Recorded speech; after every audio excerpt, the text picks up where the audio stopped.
केशवपुर गांव में अधिकतर लोग खेती करने वाले ही थे।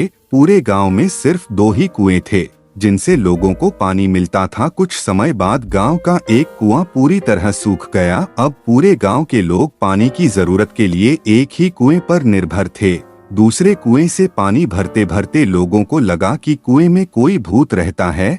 जब गांव के किसान कुएं से पानी भरते थे तो उन्हें अजीब सी आवाजें सुनाई देती थीं। खेती करने वाले पुरुषों की पत्नियां तो डर के मारे कुएं के आसपास भी नहीं आती थीं। धीरे धीरे पूरे गांव में बात फैल गई कि कुआं भूतिया है। अब रात के समय कोई भी कुएं के पास नहीं जाता था। इसी बीच गांव का एक बच्चा कहीं खो गया। काफी ढूंढने के बाद भी बच्चा जब नहीं मिला तो कुछ लोग कुएं के पास बच्चे को देखने के लिए गए। वहां पहुंचे लोगों ने बच्चे को कुएं के अंदर मरा हुआ पाया। अब एक तो कुएं का पानी खराब हो गया और दूसरा बच्चा कैसे मरा, इसको लेकर गांव के सभी किसान परेशान हो गए थे। सबने एक दिन मिलकर नया कुआं खोदने की सोची। कुछ ही दिनों में कुआं सबने खोद लिया और उसमें पानी भी आने लगा। अब पूरे गांव के लोग नए कुएं से ही पानी भरते थे और भूतिया कुएं की तरफ जाना सबने बंद कर दिया था। बड़े लोग तो समझदार थे,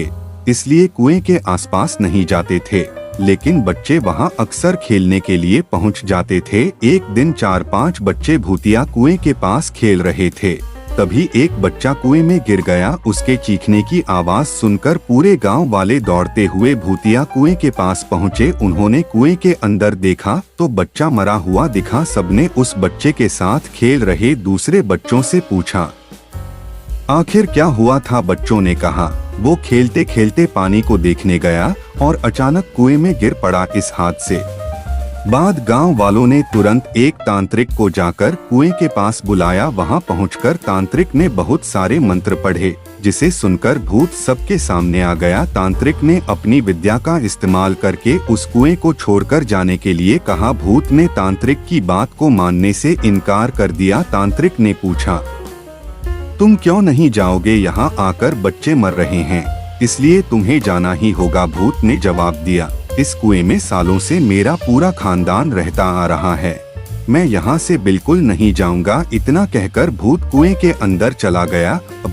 तांत्रिक ने गांव के लोगों से कहा इस कुएं के मुंह को ढक दो, ऐसा करने से किसी तरह के हादसे नहीं होंगे। ये सुनते ही गांव के मुखिया ने तुरंत काम शुरू करवा दिया। दूसरे दिन कुएं के मुंह पर जाली डालकर पूरी तरह से रेत और सीमेंट से पक्का ढक्कन बना दिया गया और उसे ढक दिया गया। अब सारे गांव वाले खुशी खुशी रहने लगे। उस दिन के बाद से गांव में ऐसी किसी तरह की घटना नहीं हुई और भूतिया कुएं के डर से लोग मुक्त हो गए। कहानी से सीख यह है कि किसी भी परेशानी में हार नहीं माननी चाहिए। किसी न किसी तरीके से उस परेशानी से बाहर निकला जा सकता है। तो दोस्तों, हमारे चैनल पर नए हैं तो चैनल को लाइक करें, सब्सक्राइब करें। धन्यवाद।